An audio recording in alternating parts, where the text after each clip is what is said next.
Hey, this message is a bit heavy. If at any given point of time you feel triggered by this message, I suggest you to stop the message then and there only. The message came through and it had to be delivered. But it is not intended to hurt anyone's emotions. So let's check it out.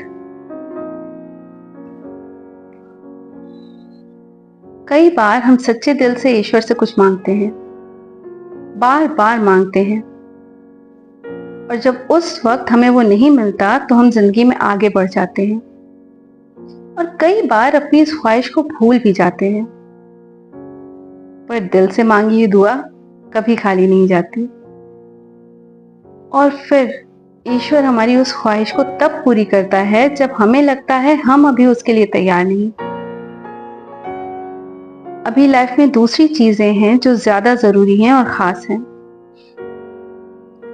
तुम्हारी भी एक ऐसी ही दुआ थी और वो तुम्हारे जीवन में तब आई जब तुम अपनी न्यू फाउंड फ्रीडम और इंडिपेंडेंस एंजॉय कर रहे थे।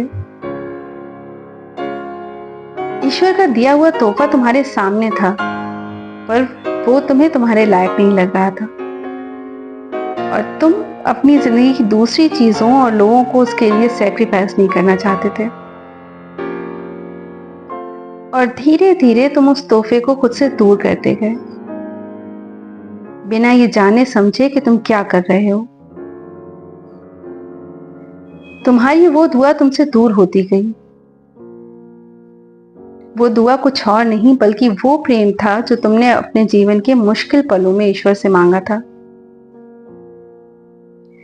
पर तुम ना उसे समझ पाए और ना ही उसकी कद्र कर पाए।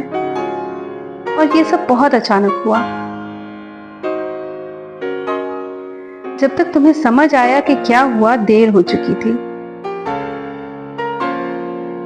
अब तुम चाह कर भी उस ओर नहीं जा पा रहे थे क्योंकि तुम्हारा अहम तुम्हें डरा रहा था। कहीं ये सारी चाहत मुझे मुंह के बल ना गिरा दे, मैं छोटा या कमजोर या ना समझ ना लगूं। मैं क्यों ये जाहिर होने दूं कि मुझे जरा सा भी फर्क पड़ता है। मुझे कोई फर्क नहीं पड़ता। मुझे कोई जरूरत नहीं किसी से माफी मांगने की। तुम अपने हर एक्शन को लॉजिकली जस्टिफाई करते रहे और खुश दिखने की कोशिश करते रहे, हालांकि तुम्हारा मन पीड़ा में था, लाचार, बेबस और दर्द में डूबा हुआ, बिना किसी मदद के बेसुकून। क्योंकि जो तुम्हारा हृदय वाकई चाहता था वो तुम कहना नहीं चाहते थे, और जो कह रहे थे वो दिल मान नहीं रहा था।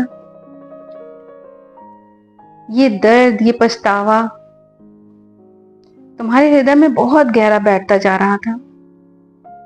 तुम चिड़चिड़े हो रहे थे, छोटी छोटी बातों पर गुस्सा करने लगे थे, अकेले रहना बेहतर लगने लगा था। सच कह रही हूं ना?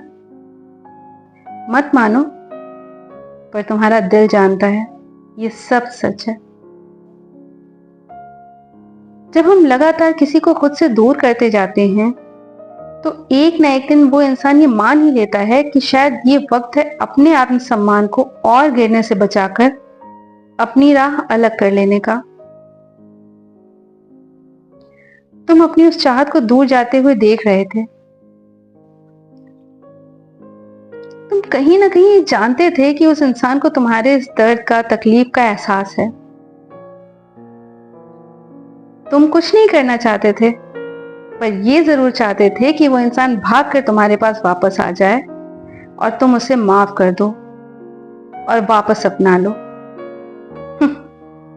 तुम उसे माफ कर दो उस तकलीफ के लिए जो तुमने उसे दी।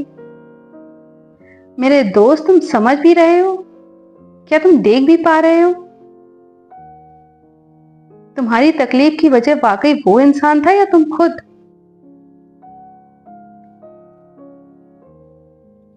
तुम्हारे इस रवैये ने उस इंसान को मानसिक स्तर पर इतनी तकलीफ दी कि उसके पास खुद को चुनने और अपने जीवन को बेहतर बनाने के अलावा और कोई रास्ता नहीं बचा। ईश्वर के अलावा कोई और रास्ता उसके पास नहीं था और ना ही कोई सहारा। जब तुम अपनी जिंदगी की नकली चमक में खोए थे और वो इंसान बार बार तुम्हें पुकार रहा था, तब तुमने उसके अस्तित्व को ही नकार दिया। ऐसा नहीं है कि तुम उसकी तकलीफ देख नहीं पा रहे थे, क्योंकि तुमने उस पर नजर रखना कभी नहीं छोड़ा। बस तुमने चुना उसे दर्द में देखना और बेहतर महसूस करना कि कोई तुम्हें कितना चाहता है और तुम्हें उसकी कोई जरूरत नहीं।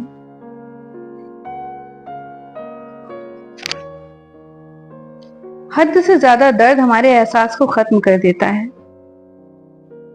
धीरे धीरे ही सही, पर उस इंसान ने खुद को इस तकलीफ से निकाला और अब तुम देख रहे हो कि वो इंसान बस एक कदम की दूरी पर रह गया है इन यादों से आगे बढ़ने में। बस एक छोटी सी गुंजाइश बाकी है, एक आखिरी मौका, इससे पहले कि तुम पूरी तरह उसे खो दो। पर तुम अभी भी कुछ नहीं करोगे।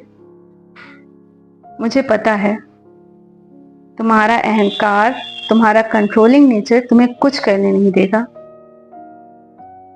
You are way too prideful to follow your heart. और सच कहूं तो मुझे लगता है कि शायद यही बेहतर है कि अब तुम उस इंसान को जाने दो, पूरी तरह से जाने दो। आजाद कर दो उसे अपने ख्यालों और सोच से भी, ताकि वो अपने जीवन में आगे बढ़ पाए और वो हासिल कर पाए जो वो वाकई डिजर्व करता है।